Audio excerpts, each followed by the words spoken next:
Hello guys, welcome back to the weekend roundup, going through all of the weekend's results. I'm gonna rip the band-aid off quick. And start with United's game because we're gonna get it over with. All right. Oh my god, what is the referee thinking? What was the referee thinking? First of all, I've got to say though, we are architects of our own demise. We had the chances to score the goals. We had plenty of chances. Dallo rounded the keeper in a really nice fashion. I thought, oh my god, he's definitely going to score from here. And then not just put it wide, puts it high as well, wide and high. And it's just like, what have we got to do? Garnacho hits the bar. So what have we got to do to actually score? It's like we're cursed right now. It's like we're cursed. And then we managed to get a goal. Casemiro gets the goal for us. And it's like looking like, oh, it's going to end 1-1. Sure, I'll take it. Sure, at this point, I'll take a point. Sure. And then Ings runs into De Ligt, and the referee was like, no penalty. And then Michael Oliver in the VR room. Actually, you might want to look at this. If you look at it, their legs collided. Right then. What? We need to just stop this with VAR. Like, we're going to go on to an Arsenal game in a minute as well. We need to just stop this with the VAR interfering when it's not needing to be interfered, and then ignoring bits of play when it needs to be interfering. And like, how did they get it so wrong so much? It's insane. And I think, like 15 years ago, it was like, oh, we need VAR to, these decisions don't happen. And there was the excuse of why these things could happen, because it's human error. Why is there still human error in a thing where, there's like 10 different people looking at it now, and I know all the fans in the stadium can see clear as day what it is, because you can see one set of fans are more, you can even see players, the way the players react to decisions, whether you think like a decision should go what way, because some players kind of like, no, it's not mine, whatever. But anyway, going to the Arsenal-Liverpool game, which is the highlight game of the weekend. It's the big highlight game of the weekend. What everyone has been built up to the whole weekend, end of the weekend, last game of the weekend. It's the exciting game of the weekend, and it was exciting. It was full of action. Saka opening the goal scoring very, very early on in the game, but then Van Dijk replying not long later with that's like a sneaky header, just snipping through there, and even like ducked to get down to it, but he got down to it. He got the goal, and it looked like it was going to go into 1-1 half time, and then Arsenal get a free kick, and when pet peeves happened, the free kick director, or they have free kick coach, stepped down to the technical area instead of Arteta, and he's like direct. It's like, oh my god, let Arteta manage the team. Right, it worked, but also then another pet peeve might happened. VAR then spent like 3 minutes looking at the goal to see if it was offside or not. Once again, VAR, you're here for clear and obvious mistakes. Keep it clear and obvious. If a decision is taking you longer than in this, where we are in this video right now, you really should be making that decision. Get out of that room, because you're either not qualified or you're an idiot, which means you're not qualified anyway. 2-1 at half time now. Mikel Merino scoring just before half time from that free kick, from that offside mess. And then Salah in the 80th minute equalising 2-2. And it was, Salah being very quiet all game, very, very hardly involved in the game.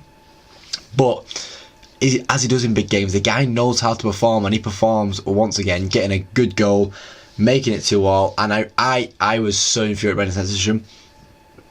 Anthony Taylor, moving play on to what looked like it looked like it could have been a foul, but it was an up for a debate foul. It's a foul where VAR can go look at that, and he blows early on that one. And Arsenal denied a goal despite them putting it in the back of the net. They denied it because he blew his whistle before they put it in the back of the net. It's insane. It's like, oh, you let all that play on, but this is mate. Sometimes. Right, we may as well finish off on the Sunday results now that we've done 2 of them. We go with that Chelsea and Newcastle game, where it was the battle of the strikers, but Cole Palmer runs the show, man. Jackson did open the goal scoring with a pretty nice goal. Isak equalises with a pretty deflected goal, but Palmer was just doing everything right now. Palmer. Anytime you got to speak about Chelsea now, you got to be speaking about Cole Palmer, because he is the puppet master there right now. He's pulling all the strings. Goal and the pre-assist. Messi gets one, so why can't Palmer get one? I mean, compared to Neymar and stuff like that, he is world class. He is on such good form right now, and it's good to see. I'm enjoying it. I was, I've always said it's like, no, I don't want to say it too much. I'll save it for an episode of my hate or love, whatever, love or hate. There we go. And then okay, so ends 2-1 because Coupon got a goal. Palace and Spurs 1-0 to Palace. Oh, a shocking result on the Sunday. Spurs dropping points. Spurs not able to score a goal. I know United drop points. I don't want to dig on too much, but Spurs just not at the office today. Like it was maybe I don't know where the heads are because maybe that European trips hit them a bit, but. Yeah, no goal from there. Palace finally getting their first win of the season, 9 games in, and they finally got a win. And I saw, talking on Match of the Day, about how Glasnow's done this before, where we was at Frankfurt, they had a really tough start to the season, really iffy start to the season, didn't win in the first 9 games, and then won the Europa League at the end of the season. So, Glasnow knows how to manage the team, and I reckon Palace could still be in for a good year this year. They might have to get a trophy. Wait and see. But yeah, I am sure Palace fans will be very happy to finally get that uplifted off them. It's like a weight lifted, and it was the 3 main men involved as well. Munoz firing in across, and Eze just taking the calmest, coolest touches just into Mateta. Boom, Mateta scores. Perfect. Draw it up for Palace. That's how all their goals should be. Going back from Sunday now all the way to Friday night's games. Friday night's games was Forest versus Leicester. Well, Leicester versus Forest. Leicester were at home, and Forest opened the goal scoring with a Yates absolute banger from a long range. I think it's only his second Premier League goal as well. You wouldn't think it the way he took it. It was a very nice goal, but then Jamie Vardy came in to ruin the party, as he always does. It's his 4th goal of the season so far in the Premier League this year, and I feel like kind of going under the radar of how many goals Vardy's actually got so far this year. But he's still going at it. He's still adding to that tally that he had, from before they got relegated, over 100 Premier League goals. I think it's 130 summit now. He's just not stopping, is it? He's not going to stop anytime soon. But neither is Chris Wood, because he got 2 goals after Vardy scored. 2 very nicely taken, cleanly taken goals as well. As he has been doing, he's on. The wood is on fire. The wood is on fire. It's flammable, and it's heating up in the Forest. It's perfect for him, isn't it? Wood playing for Forest, and he's just doing so well. 18 goals now since Nuno Santos came in, and it shows, a bit managerial change can help a lot and go a long, long way. Let's get on with the other team that was chasing down the title as well this year. Obviously, we've done Arsenal, Liverpool, but City are also chasing it down, and they had a very nice, easy home game against Southampton. Southampton, challenged City on that possession front, but it's City in the day. You're going to challenge City on possession, you're going to have a tough time. But, even Pep, applauded them, because I think this is the best Southampton have played so far this year. I'm not going to lie. And it's kind of on the way they've gone right into show up today. You get the Etihad, and I think that's how teams might start looking at it now. Now that Pep seems like he's in his final days at sea, teams might smell blood in the water. But Haaland getting a goal, a ridiculous goal after scoring this goal in the 5th minute, he missed a billion easy chances. I've seen some of the screenshots, and it's like they make it look bad, dreadful. But scoring with the underside of his boot. Ridiculous, but he's in the FPL, so I'll take it. Let's get on to other results anyway. Everton and Fulham is what we're going to start. Everton and Fulham we're going to start with on that one, with the game being pretty dull in the first half. Everton probably being the better team in the first half. Everton probably deserved the win in the first half, but going into the second half, Smith Rowe has a little dazzling little run for the team, cuts into Iwobi, boom, into the net, sorted. 1-0 Fulham. Until Ndiaye. What? Right. Mad. Hold me up. Mad comparison here. Ndiaye for Everton is like Palm for Chelsea. Ndiaye is just pulling on the strings. He plays in that similar position as well, where he kind of has that free roam, go where you need to go, and he does well where he needs to be. Whips it into Young. Young just touches it across. I know where I want to go. And Beto getting the end of it. 1-1 late on. 1-1 for Everton and Fulham, and I'm sure Everton fans will be the happier of the two there, considering the position that they were in, but also the position that they are in the season as well. Villa versus Bournemouth. Villa once again being the better team in this game. I think the McGinn goal was unlucky to be ruled out, because it was like millimeters of the ball going out of play. Like on the screenshots I've seen, it looked like the ball was still in play, so I don't know anymore.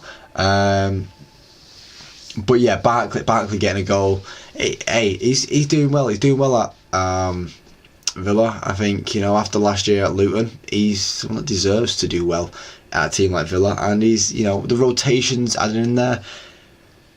But Bournemouth, we're not letting Villa get away with a win. We're not letting Villa get away with a win, as Evan Nilsson equalised from a corner, and it's really poor. I think it's really poor defensively and poor goalkeeping from Martinez. I think it's a really poor goal to let in all round, to be honest. But Bournemouth won't be complaining about how poor it was from Villa. They'll be very happy about how poor it was from Villa. On to Brighton Wolves. This is one of the more exciting games of the weekend. There's two really exciting games this weekend. This is the first one I want to talk about, and we'll move on to that Brentford Ipswich game, which, oh my giddy ants. But anyway, Brighton at a land of the forwards right now, with Welbeck opening the goal scoring again, and then Ferguson as well. The Welbeck one came more from a massive mistake from Jose Sarr, trying to play it long, straight into Kadioglu into Rutter, who's on good form right now. Someone I said at the start of the season, on good form right now, into Welbeck, goal, done, sorted. And then Evan Ferguson back in the goals. It took a while, it took a long time for this to happen, but it did happen.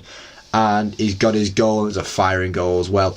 On to Wolves though, because Wolves, after being 2-0 down, it's the 87th minute. It looks like all hope's over, and the ball bubbles out in the box, and Aït-Nouri scores, making it 2-1. It was very nicely taking over from Aït-Nouri. I think Aït-Nouri as well, he needs more attacking positions than he does in defensive positions. And I do see him as more like of a player that can be a winger. Give Aït-Nouri that Gareth Bale talk. But my God, end of the game, Brighton attacking. 4 players on 1. Tommy Doyle's the only player back. Don't know what to do. If the ball gets played in right here, it's game over for Wolves. Wolves are done, and it's another game without a win. Another game without a point on the board. They have got points on the board, but it's another game where they've just been hit, and that ain't good. That ain't good when you're trying to get the wins on the board. Tommy Doyle managed to hit the interception up the field to Cunha. As I said, it's now, it was 4-on-1 for Brighton. That means it's now 9-on-7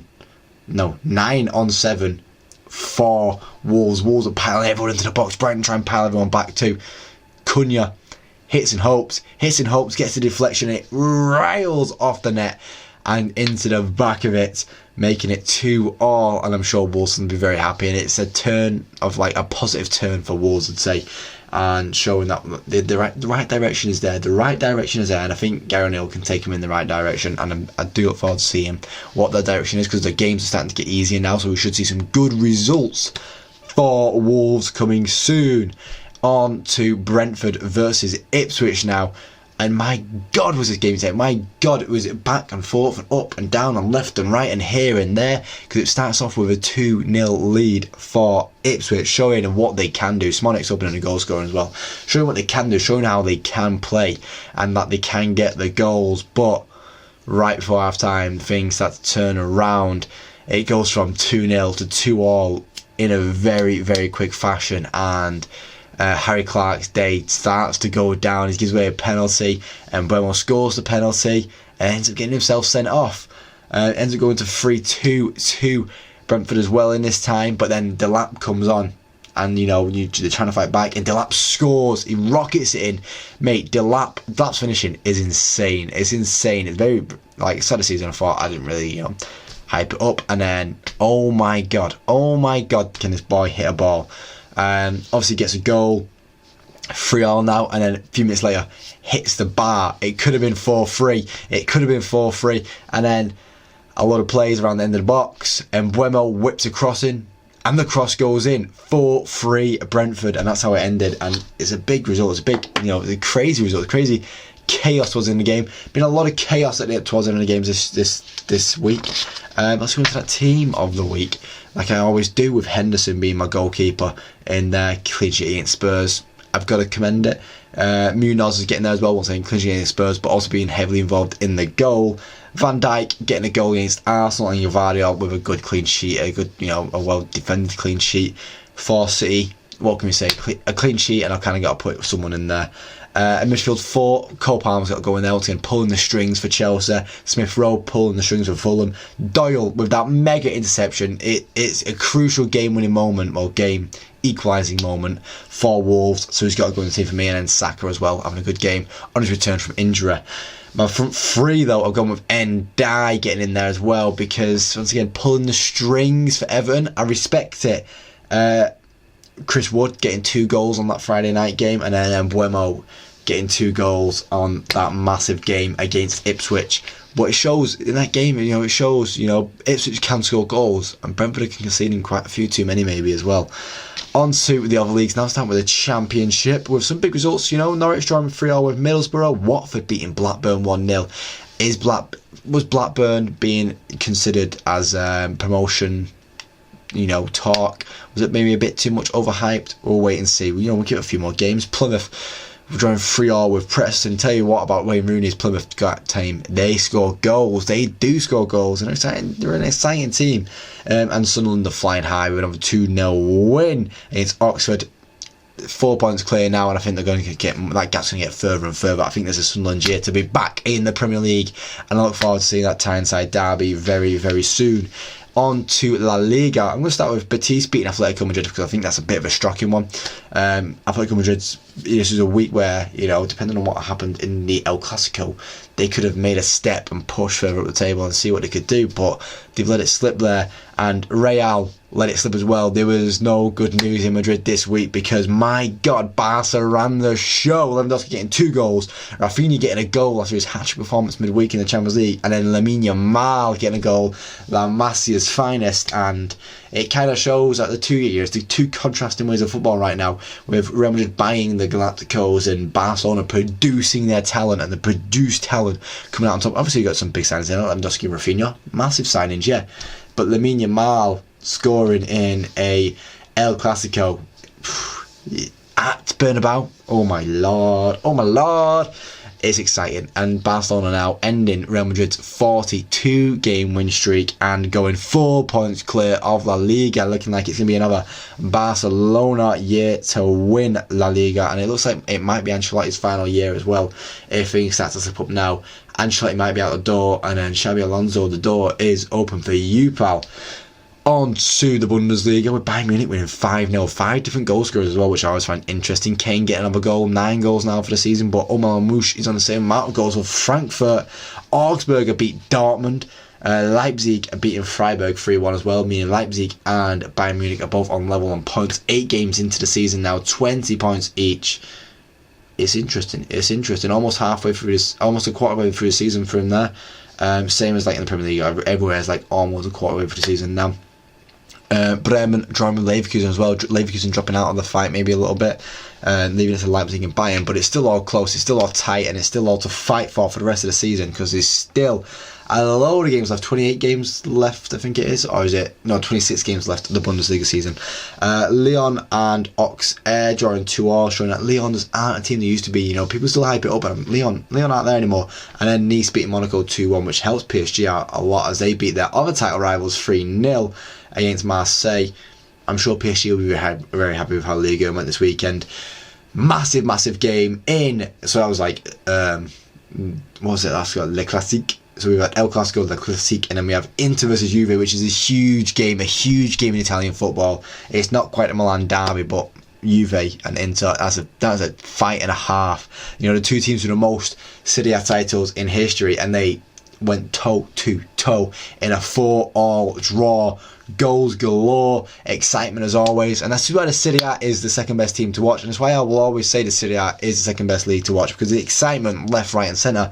Because take out that in the Juve game, Fiorentina beating Roma 5-1, exciting. Napoli beating Lecce 1-0, going top of the table and continue to push that top of the table, as they're seeing their other title rivals Inter and Juve drop points against each other. Napoli take advantage of that, and then Atalanta winning 6-1 against Verona. I'll tell you now, guys, Serie A will always be an exciting league to watch. Serie A will always be a league on my radar that I will always recommend people to watch. It's on BT. If you're paying for BT, you may as well. There's always a bit of excitement in Serie A, and that's why I like it. But that is going to be the end of this video now, guys. I do thank you for watching. If you like the video, please leave a like. If you see more, subscribe to my channel every single day. Thank you for watching, guys, and hopefully I do catch you next time. Cheers.